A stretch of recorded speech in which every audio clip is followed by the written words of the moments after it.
आमिर खान ने कपिल शर्मा के शो में शिरकत न करने की वजह बता दी। मिस्टर परफेक्शनिस्ट आमिर खान ने मरूफ भारतीय कॉमेडियन कपिल शर्मा के शो में शिरकत न करने की वजह बता दी। बॉलीवुड अदाकार आमिर खान और कपिल शर्मा हाल ही में पंजाबी फिल्म कैरी ऑन जट्टा 3 की ट्रेलर लॉन्चिंग तकरीब में शरीक हुए, जिस दौरान आमिर खान ने कपिल शर्मा से उनके कॉमेडी शो दी कपिल शर्मा शो में न बुलाने का शिकवा करते हुए उनके शो की बेहद तारीफ की। मीडिया से गुफ्तगू के दौरान आमिर खान ने बताया कि मैं आजकल काम कम कर रहा हूँ, फैमिली के साथ ज़्यादा वक्त गुजारता हूँ और अब मैं हर रात को कुछ ना कुछ ज़रूर देखता हूँ। सोने से पहले कपिल का शो देखता हूँ। इस शो को देखते हुए मैं उनका फ़ैन हो चुका हूँ।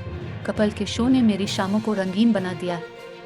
आमिर खान ने साथ ही कपिल से शिकवा भी किया कि आपने अब तक अपने शो में मुझे मदऊ क्यों नहीं किया।